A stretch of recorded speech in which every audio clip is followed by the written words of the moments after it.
L'Asie. Son nom même murmure le mystère et les merveilles antiques. C'est un continent si vaste, si diversifié, qu'on dirait plusieurs mondes réunis en un seul. Des sommets glacés des plus hautes montagnes. L'étreinte fumante des jungles les plus profondes. L'Asie détient une incroyable tapisserie de vie. C'est un voyage au cœur de cette nature sauvage. Nous traverserons des paysages qui ont captivé l'imagination humaine pendant des milliers d'années. Nous écouterons les sons de la nature, du pas feutré d'un prédateur, au cœur vibrant d'une forêt tropicale à l'aube. C'est une invitation à explorer un monde grouillant de créatures extraordinaires et de paysages à couper le souffle. Notre aventure commence par une promesse de découverte. Nous partons à la rencontre des animaux remarquables qui habitent dans ce continent. Certains sont célèbres, des créatures de légende et de mythes. D'autres sont secrets, rarement vus par des yeux humains. Nous nous aventurerons loin des villes animées, dans des royaumes où la nature commande encore le respect. Nous verrons comment ces animaux se sont adaptés à leurs environnements uniques, de manières ingénieuses. Survie, famille, un lien profond avec la terre qu'ils habitent. Rejoignez-nous alors que nous répondons à l'appel de l'Asie. Un appel qui résonne à travers ses vallées et ses plaines. Imaginez l'échelle de ce continent. Arctique froid au nord, île tropicale chaude au sud, déserts arides du Moyen-Orient, luxuriante côte pacifique. Cette immense étendue géographique a créé un éventail éblouissant d'habitats. Chaque habitat est une scène unique. Nous explorerons ces différentes scènes. Sous-bois ombragé d'une forêt tropicale de Bornéo, steppe balayée par le vent de la Mongolie. Chaque forêt, chaque rivière, chaque chaîne de montagnes. Notre voyage ne consiste pas seulement à voir des animaux. Il s'agit de comprendre leur monde. Nous voulons vivre leur vie aussi intimement que possible. Nous écouterons le bruissement des feuilles qui signalent une présence cachée. Nous sentirons les embruns d'une rivière puissante. Nous observerons les changements subtils de lumière. Le jour se transforme en nuit. Le paysage se transforme et réveille une nouvelle distribution de personnages. C'est une expédition sensorielle. Voir, entendre, sentir le pouls vibrant de l'Asie sauvage. Beauté, puissance, moment de tendresse inattendue. Notre voyage commence sous une canopée si dense que le ciel n'est plus qu'un lointain souvenir. Nous sommes au cœur de Bornéo, la 3e plus grande île du monde. C'est un royaume de crépuscule perpétuel. Un océan vert d'arbres qui s'étend à perte de vue. L'air est lourd, épais, imprégné du parfum de la terre humide, des feuilles en décomposition et du doux parfum des fleurs exotiques. Chaque surface est vivante, recouverte d'un tapis de mousse, de fougères et de lianes grimpantes. La forêt tropicale est un monde vertical, avec une vie stratifiée du sol sombre et humide de la forêt jusqu'aux cimes baignées de soleil, à 100 mètres au-dessus. Cette forêt ancienne, vieille de millions d'années, est l'un des endroits les plus riches en biodiversité sur Terre, un véritable trésor de vie. Les appels perçants des gibbons résonnent à travers la canopée à l'aube, une déclaration territoriale qui porte sur des kilomètres. À mesure que la journée se réchauffe, le bourdonnement rythmique d'innombrables insectes forme un vrombissement régulier, ponctué par le chant aigu et métallique des cigales. Écoutez attentivement, et vous pouvez entendre le bruissement de créatures invisibles dans le sous-bois, le battement d'ailes lorsqu'un calao prend son envol, et le doux plop de fruits mûrs tombant sur le sol de la forêt. Haut dans la canopée, un éclair de fourrure orange attire le regard. C'est l'orang-outan, la personne de la forêt en langue malaise. Nous observons une mère naviguer prudemment dans la cime des arbres, son jeune bébé s'accrochant fermement à ses longs poils. C'est le plus grand mammifère arboricole de la planète, et ses bras sont immensément puissants, parfaitement adaptés à une vie passée à se balancer de branche en branche. Elle ne descend que rarement, voire jamais, au sol, où des prédateurs pourraient rôder. La canopée est son royaume, son garde-manger, sa nurserie. La vie d'un orang-outan est paisible et solitaire. Les mâles adultes parcourent généralement de vastes territoires seuls, tandis que les femelles se concentrent sur l'élevage de leurs petits. Le lien entre une mère et son jeune est l'un des plus longs et des plus intenses du règne animal. Un jeune orang-outan restera avec sa mère jusqu'à 8 ans, apprenant tout ce dont il a besoin pour survivre. Elle lui apprend quels sont les centaines de fruits comestibles, comment construire un nid solide de feuilles pour dormir chaque nuit, et comment naviguer dans le monde tridimensionnel complexe de la canopée forestière. Leur intelligence est remarquable. On a observé des orangs-outans utilisant des outils, par exemple en utilisant des feuilles comme parapluie pour se protéger de la pluie, ou comme gants pour manipuler des fruits épineux. En les observant, on perçoit une contemplation tranquille, une présence réfléchie qui donne du poids à leur nom. Nous quittons la haute canopée de Bornéo et voyageons vers l'ouest, vers un tout autre type de forêt. Nous arrivons dans les Sundarbans. Un vaste labyrinthe de mangroves qui chevauche la frontière de l'Inde et du Bangladesh. C'est la plus grande forêt de mangroves de la Terre. Leurs racines noueuses, appelées pneumatophores, dépassent de la boue épaisse comme des doigts squelettiques, cherchant de l'air dans le sol pauvre en oxygène. C'est un monde régi par les marées qui montent et descendent 2 fois par jour, remodelant constamment le paysage. Cet habitat difficile abrite l'un des prédateurs les plus puissants et les plus insaisissables de la planète, le tigre du Bengale. Mais les tigres ici sont différents. Ce sont des spécialistes, adaptés de manière unique à ce monde semi-aquatique. Ce sont des nageurs experts, capables de traverser de larges rivières et canaux à la recherche de proies. Ils chassent le cerf, le sanglier et même les poissons piégés dans les vasières à marée basse.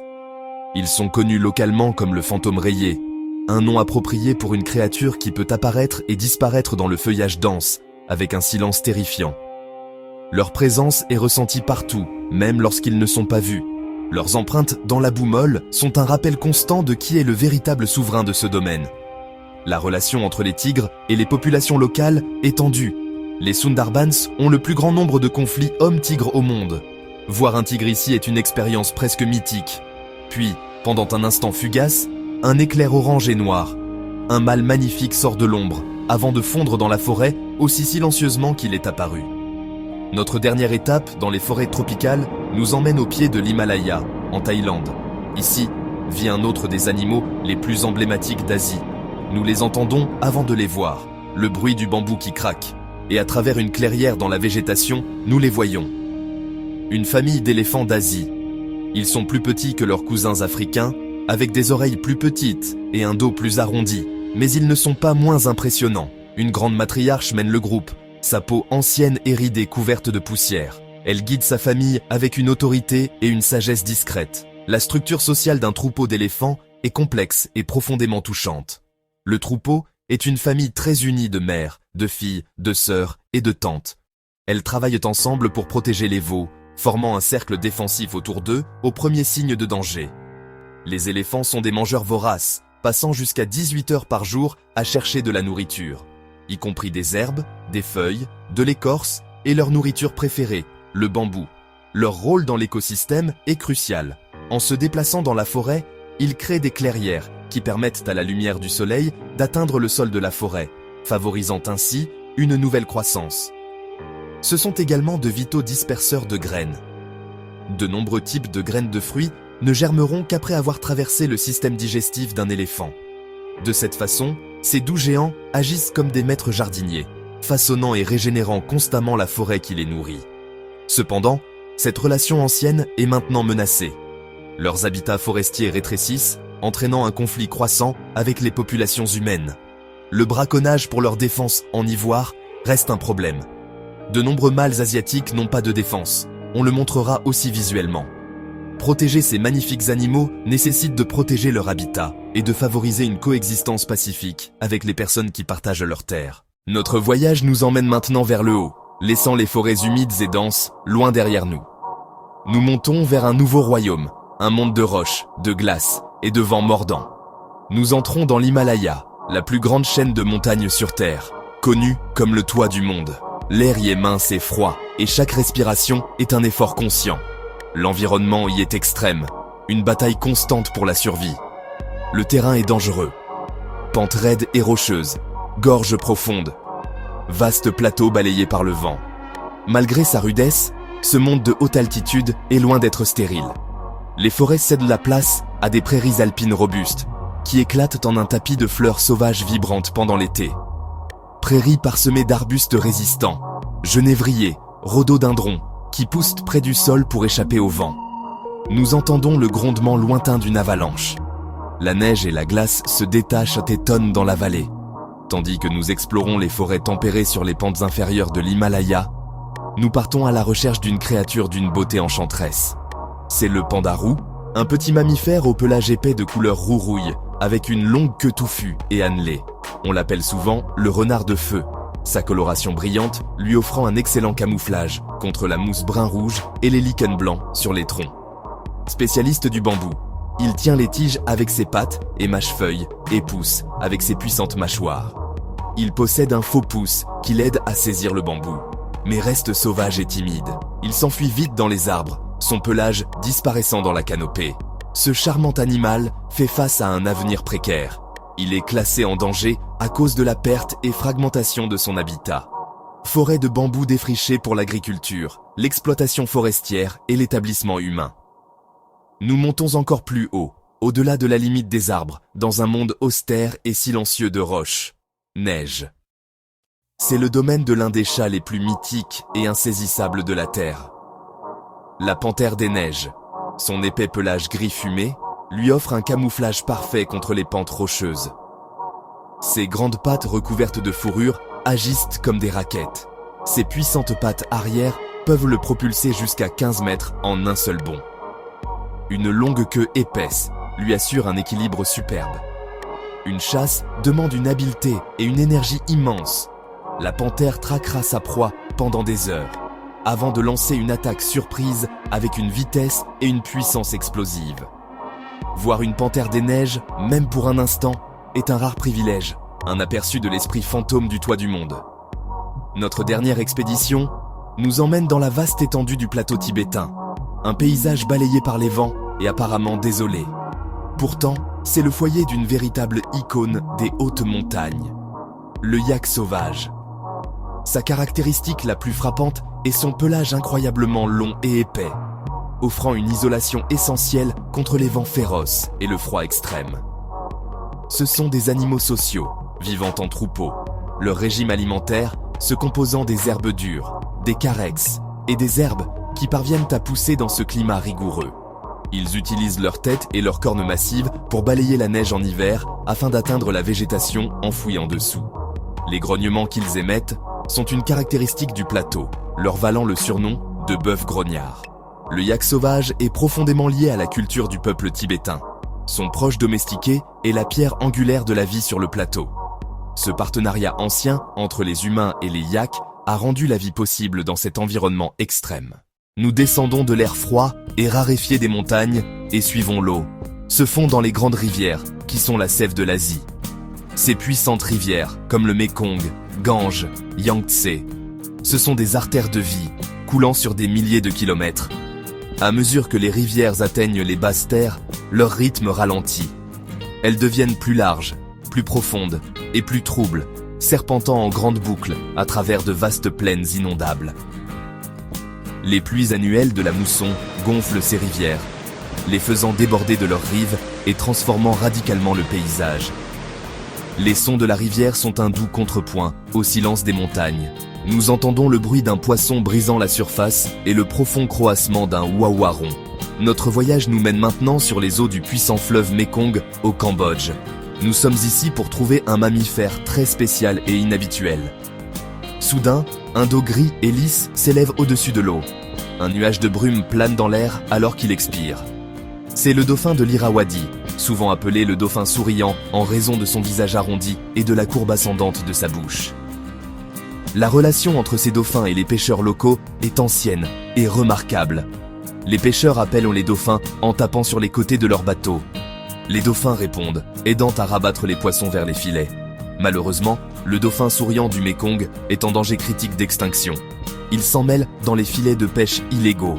Pollution, les barrages menacent leur habitat. Nous passons de la rivière ouverte à ses bords plus calmes et marécageux. Ici vit un ancien prédateur. Parfaitement immobile, ressemblant à une bûche à moitié immergée, se trouve le gavial. Ce crocodile unique est immédiatement reconnaissable à un très long museau effilé. Puis, d'un coup de tête latéral rapide comme l'éclair, il attrape sa proie glissante. La mâchoire étroite fend l'eau, avec une résistance minimale. Nous observons un grand mâle, distingué par la protubérance bulbeuse au bout de son museau appelé gara, se prélassant au soleil. Un gardien blindé reposant sur son trône. Après l'accouplement, la femelle creuse un nid profond. En entendant les pépiments de ses bébés, elle déterre soigneusement le nid, les aidant à émerger. Les programmes de reproduction en captivité et de réintroduction offrent une lueur d'espoir. La survie de cet étrange et merveilleux reptile dépend entièrement de notre capacité à protéger les dernières rivières sauvages d'Asie. Alors que le soleil commence à se coucher sur un vaste lac, le ciel se remplit du son des battements d'ailes. Les zones humides et les lacs d'Asie sont des points d'escale, cruciaux pour des millions d'oiseaux migrateurs. Parmi les roseaux et les nénuphars, nous apercevons un oiseau d'une beauté saisissante. C'est la grue Antigone, le plus grand oiseau volant du monde. Elles forment des liens de couple à vie, et leurs rituels de cour sont un spectacle à voir. Elles s'engagent dans des démonstrations élaborées de courbettes, de sauts et de cris de trompette en parfaite harmonie. Un éclair bleu et orange irisé nous dépasse et plonge tête première dans l'eau.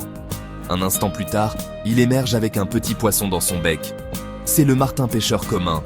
Ces écosystèmes humides, si pleins de vie, figurent parmi les plus menacés du continent. Ils sont drainés pour l'agriculture, le développement urbain et l'aquaculture. Notre voyage nous mène maintenant au cœur vaste et aride du continent asiatique. Dans le désert de Gobi, en Mongolie, un lieu d'une beauté austère et profonde. Le ciel ici est immense, bleu profond le jour, canopé d'étoiles la nuit.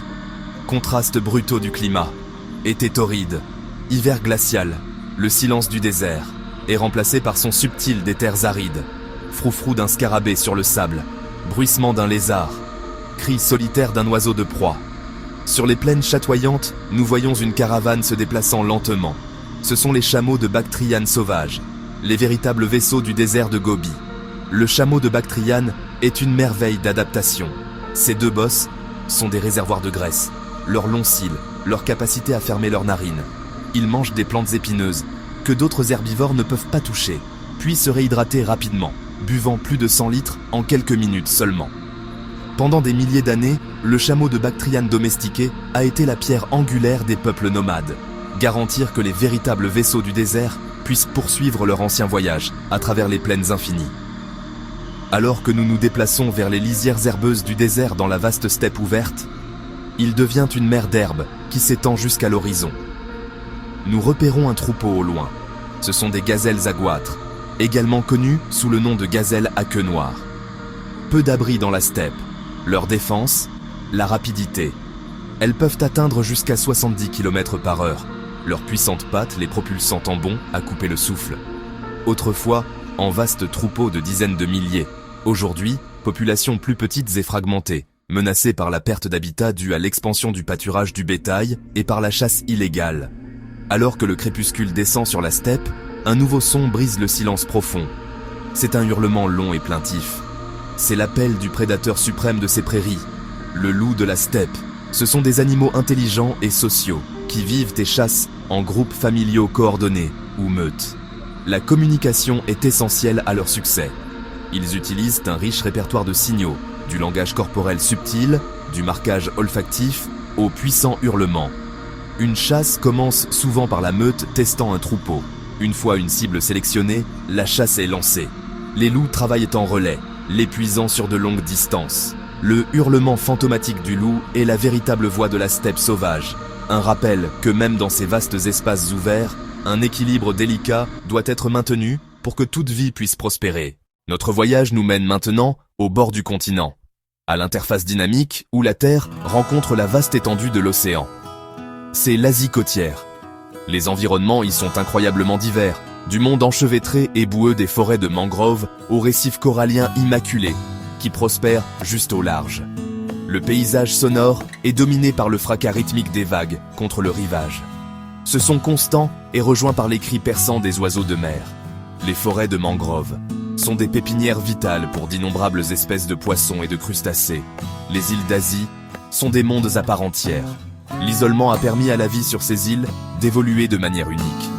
Nous nous aventurons dans le labyrinthe dense et boueux d'une forêt de mangroves sur la côte de Thaïlande. Un groupe de macaques à longue queue cherche de la nourriture le long du rivage, à mesure que la marée se retire. Nous observons un individu intelligent utiliser une roche comme un outil.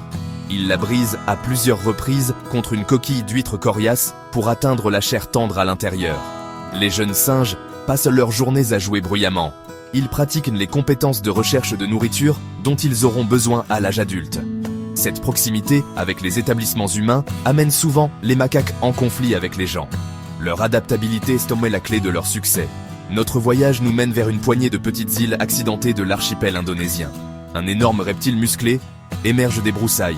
C'est le dragon de Komodo, le plus grand lézard du monde. Sa longue langue jaune et fourchue entre et sort, goûtant l'air.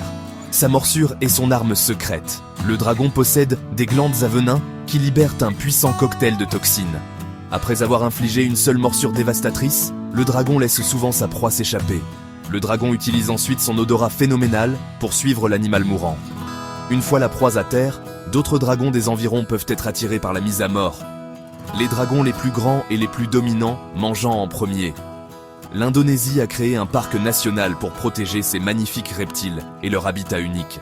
Un rappel frappant des merveilles uniques et fragiles que l'évolution insulaire peut créer.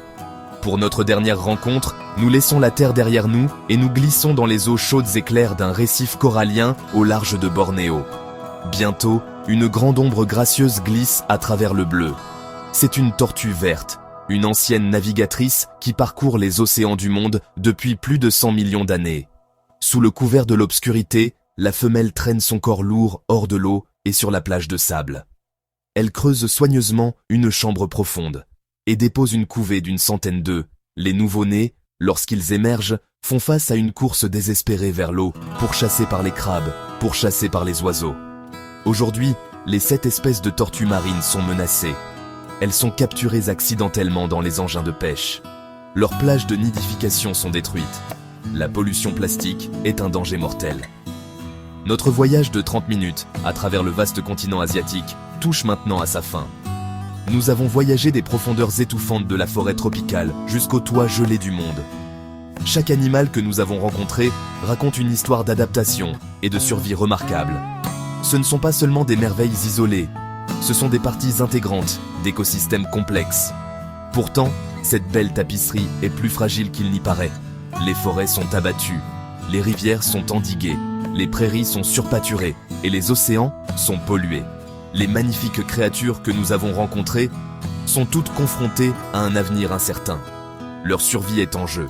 Il y a encore de l'espoir, trouvé dans le travail dévoué des défenseurs de l'environnement. En comprenant et en chérissant cette faune extraordinaire, nous pouvons être inspirés à agir. Nous devons travailler pour préserver ces derniers lieux sauvages, pour que le dauphin souriant continue de nager dans le Mékong et que le hurlement du loup continue de résonner à travers la steppe. L'avenir de la faune asiatique est entre nos mains. Nous ne devons pas laisser leurs histoires se terminer ici. Merci d'avoir regardé cette vidéo. Prenez soin de vous et j'espère à bientôt.